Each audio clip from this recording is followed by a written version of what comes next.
Paco Mir Muñoz, director de Cáritas Diocesana de Segorbe Castellón. Me encuentro aquí en Vila-real, la bodeguilla, acompañado de amigos, y la verdad es que es un placer visitar Vila-real, pero sobre todo visitar amigos, estar en contacto con ellos y explicar un poco lo que hacemos desde Cáritas en toda la diócesis. Ha sido y está siendo un año, que va desarrollándose con normalidad, con los problemas habituales, normalmente personas y familias acompañadas que han venido desde el exterior, fundamentalmente de Latinoamérica también, y tenemos algunos proyectos nuevos que vamos a empezar a desarrollar a partir de ahora. Uno es un proyecto de bienestar, un problema que nos preocupa mucho, que es el tema de la salud mental. Muchas personas jóvenes están padeciéndolo y tenemos la obligación de salir al encuentro de esas personas y ayudarles en todo lo que podamos.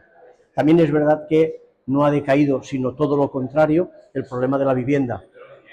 Estamos destinando gran parte de las ayudas del Fondo Diocesano al tema de ayudas en alquileres y suministros para las viviendas.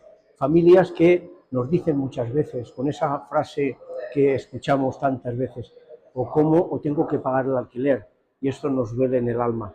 También es verdad que hay muchos niños. Probablemente en el mes de noviembre, si no pasa nada, presentaremos el 9º informe FOESA a nivel nacional y también de la Comunidad Valenciana. Entonces aquí en Castellón también se va a presentar y todo esto dará pábulo a lo que estamos comentando, la cantidad de dificultades que estamos teniendo.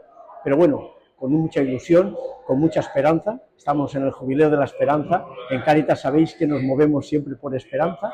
El día a día para nosotros es una lucha permanente, un reto que asumimos con mucho gozo. ¿Por qué? Pues porque dentro de la Iglesia Católica sabéis que normalmente nuestro objetivo es atender siempre a las personas más necesitadas. Y sobre todo, escuchadme bien, necesitamos la ayuda de la sociedad, necesitamos la ayuda de los voluntarios, necesitamos la ayuda de las empresas y las entidades y, por supuesto, de los medios de comunicación para que puedan difundir todas estas necesidades. Gracias por todo, buenas fiestas y adelante.